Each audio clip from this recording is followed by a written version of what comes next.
ದೇಶದ ಬಹುತೇಕ ಭಾಳ ರಾಜ್ಯಗಳಲ್ಲಿ ಮಳೆ ಕೊರತೆ ಇದೆ.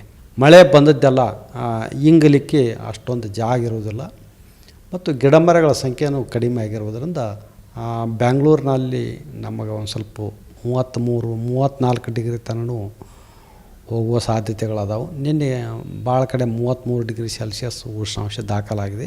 ಸರ್, ನಾವೀಗ ಬೆಂಗಳೂರಿನ ಸಿಚುವೇಶನ್ ಬಗ್ಗೆ ಮಾತಾಡೋದಾದರೆ ಸರ್, ಪ್ರತಿ ವರ್ಷ ಜುಲೈ ತಿಂಗಳಲ್ಲಿ ಇರುವಂತಹ ಮಳೆ ಈಗಿಲ್ಲ. ಸೊ ಇದೊಂದು ದಾಖಲೆಯ ತಾಪಮಾನವನ್ನು ಸೃಷ್ಟಿ ಮಾಡೈತೆ ಸರ್. 33 ಡಿಗ್ರಿ ದಾಟೈತಿ ಸರ್. ಅದಕ್ಕೆ ನೀವು ಹೇಳೋದಾದ್ರೆ ಅದು ಜುಲೈ ತಿಂಗಳಲ್ಲಿ ಸಾಮಾನ್ಯವಾಗಿ ಬೆಂಗಳೂರಿನಲ್ಲಿ ತಂಪು ವಾತಾವರಣ ಇರ್ತಿತ್ತು. ಈ ವರ್ಷ ಅಂದರೆ ಸುಮಾರು 28-29 ಒಮ್ಮೆ 30 ಡಿಗ್ರಿ ಹೋಗೋದು. ಆದರೆ ಈ ವರ್ಷ 33-34 ಡಿಗ್ರಿ ತನಕ ಹೋಗುವ ಸಾಧ್ಯತೆಗಳದಾವೆ. ನಿನ್ನೆ ಭಾಳ ಕಡೆ 33 ಡಿಗ್ರಿ ಸೆಲ್ಸಿಯಸ್ ಉಷ್ಣಾಂಶ ದಾಖಲಾಗಿದೆ. ಬೆಂಗಳೂರಿನ ಸುತ್ತಮುತ್ತಲಿನ ಪ್ರದೇಶದಲ್ಲಿ ಕೂಡ ಉಷ್ಣಾಂಶ ಏರಿಕೆಯಾಗಿದೆ. ಆದರೆ ಕರ್ನಾಟಕ ರಾಜ್ಯಾದ್ಯಂತ ಉಷ್ಣಾಂಶ ಏರಿಕೆಯಾಗಿದೆ. ಅದು ಬೆಂಗಳೂರು ಮೊದಲ ಇದು ಒಂದು ಗಿರಿಧಾಮ, ಅಂದರೆ ಇದಕ್ಕೆ ಹಿಲ್ ಸ್ಟೇಷನ್ ಅಂತ ಕರಿತೀವಿ. ಇದರದು ಸಮುದ್ರದಿಂದ ಮಟ್ಟ 930 ಮೀಟ್ರ್ ಹೈಟ್ ಐತಿ. ನಾವು ಎತ್ತರಕ್ಕೂ ಹೋದಂತೆಲ್ಲ ಉಷ್ಣತೆ ಕಡಿಮೆ ಆಕ್ಯಂತ ಹೋಗುತ್ತೆ. ಅದಕ್ಕೆ ನಾವು ಹಿಲ್ ಸ್ಟೇಷನ್ ಅಂತೇಳಿ ಇದನ್ನು ಬೆಂಗಳೂರನ್ನು ಕ್ಲಾಸಿಫೈ ಮಾಡ್ಯಾರ. ಆದರೆ ಸದ್ಯದ ಮಟ್ಟಿಗೆ ಬೆಂಗಳೂರು ಭಾಳ ವಿಸ್ತಾರವಾದ ಪ್ರದೇಶ ಇರುವುದರಿಂದ ಕಟ್ಟಡಗಳು ಮತ್ತು ರೋಡ್ಗಳಿಂದ ಜಾಸ್ತಿ ಆವೃತವಾಗೈತಿ ಮತ್ತು 100ಕ್ಕೆ 5ರಷ್ಟು ಮಾತ್ರ ಮಣ್ಣು ಐತಿ. ಹೀಗಾಗಿ ಮಳೆ ಬಂದದ್ದೆಲ್ಲ ಇಂಗಲಿಕ್ಕೆ ಅಷ್ಟೊಂದು ಜಾಗ ಇರುವುದಿಲ್ಲ ಮತ್ತು ಗಿಡಮರಗಳ ಸಂಖ್ಯೆಯೂ ಕಡಿಮೆ ಆಗಿರುವುದರಿಂದ ಬೆಂಗಳೂರಿನಲ್ಲಿ ನಮಗೆ ಒಂದು ಸ್ವಲ್ಪ ಹೀಟ್ ಅನುಭವ, ಸ್ವಲ್ಪ ಸೆಖೆಯ ಅನುಭವ ಆಗ್ತೈತಿ ಇಲ್ಲಿ. ಯಾಕಂದ್ರೆ ಟೆಂಪ್ರೇಚರು ಜಾಸ್ತಿ ಆಗ್ತಾಯಿದೆ.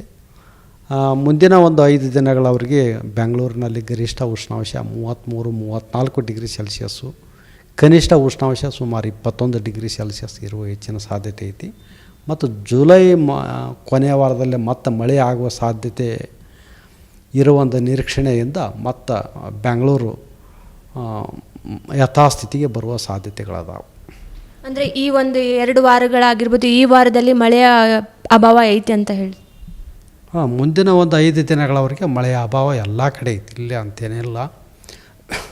ದೇಶದ ಬಹುತೇಕ ಭಾಳ ರಾಜ್ಯಗಳಲ್ಲಿ ಮಳೆಯ ಕೊರತೆ ಇದೆ.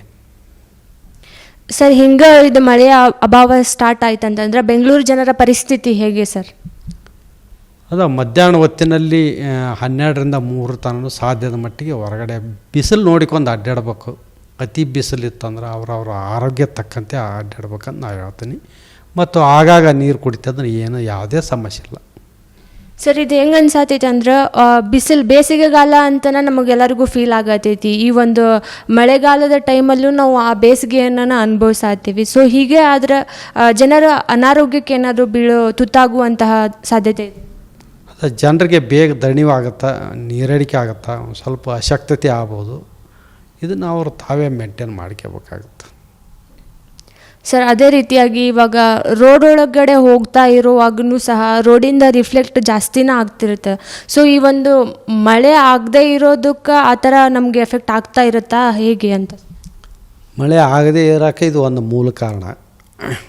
ಬಿಸಿಲು ಅಂದ್ರೆ ಉಷ್ಣತೆ ಏರಿಕೆ ಆಗಲಿಕ್ಕೆ ಮತ್ತು ರೋಡು, ಬಿಲ್ಡಿಂಗ್ಸು ಇವು ಬೇಗ ಕಾಯ್ತಾವೆ ಸೂರ್ಯನ ಬಿಸಿಲಿಗೆ. ಮತ್ತು ವೆಜಿಟೇಷನ್ ಕವರ್ ಇತ್ತಂದ್ರೆ, ಹಸಿರು ಇತ್ತಂದ್ರೆ ಅಷ್ಟು ಕಾಯ್ತಿದ್ದಿಲ್ಲ. ಹೀಗಾಗಿ ಇದು ನ್ಯಾಚುರಲ್ ಆಗಿ ಕಾಯ್ತಾವೆ. ಇದು ನಾವೇ ಪ್ರತಿಯೊಬ್ಬರು ತಮ್ಮ ಕೆಲಸಕ್ಕೆ ತಕ್ಕಂತೆ ತಾವೇ ಒಂದು ಜೀವನ ಶೈಲಿಯನ್ನು ಅಳವಡಿಸ್ಕೋಬೇಕು ಮತ್ತು ಇದನ್ನು ನಾವು ಎದುರಿಸಲಿಕ್ಕೆ ನಾವು ತಯಾರು ಮಾಡ್ಕೋಬೇಕಾಗುತ್ತೆ. ಬೇಸಿಗೆ ಥರನೇ ಈ ಒಂದು ದಿನಾನೂ ಹಾಗೆ ಅನ್ನಿಸ್ತಾ ಇದೆ ಸರ್. ನಾವು ಏನು ಬೇಸಿಗೆ ಟೈಮ್ ಒಳಗಡೆ ಆ ಒಂದು ಫೀಲ್ ಮಾಡ್ತಿರ್ತೇವಲ್ಲ, ಈಗ ಮಳೆಗಾಲದೊಳಗೂ ಅದೇ ಥರ ಬೇಸಿಗೆನ ನಾವು ಇದು ಮಾಡ್ಕೊಳತ್ತೀವಿ. ಸೊ ಹಾಗಾಗಿ ಏನಾದರೂ ಹೀಟ್ ಸ್ಟ್ರೋಕ್ ಈ ಥರ ಏನಾದರೂ ಬರೋ ಸಾಧ್ಯತೆ ಇದೆನಾ ಸರ್? ಅದು ಭಾಳ ಹೀಟ್ ಬಿಸಿಲಾಗಿ ಅಡ್ಡಾಡಬಾರ್ದು 12ರಿಂದ 3 ಗಂಟೆ ತನಕ. ಮತ್ತು ಆಗಾಗ ನೀರು ಕುಡಿತು ಅಂದ್ರೆ ಏನು ಸಮಸ್ಯೆ ಆಗಲ್ಲ. ಸರ್, ಒಟ್ಟಾರೆ ಹೇಳಿದಾಗೆ ಆದರೆ ಈಗ ಬೆಂಗಳೂರಿನ ಒಂದು ಜನಕ್ಕೆ ಮಳೆ ಯಾವಾಗ ಬರುತ್ತೆ ಅಂತ ಅವ್ರು ಅನ್ಕೋಬೋದು. ಹಾಗೆ ಎಷ್ಟರ ಮಟ್ಟಿಗೆ ಮಳೆ ಬರುವ ಸಾಧ್ಯತೆ ಇದೆ? ಅದು ಜುಲೈ ಕೊನೆ ವಾರದಲ್ಲಿ ಕರ್ನಾಟಕ ರಾಜ್ಯಾದ್ಯಂತ ಮಳೆ ಬರೋ ಸಾಧ್ಯತೆಗಳದಾವೆ. ಧನ್ಯವಾದ. ಧನ್ಯವಾದಗಳು.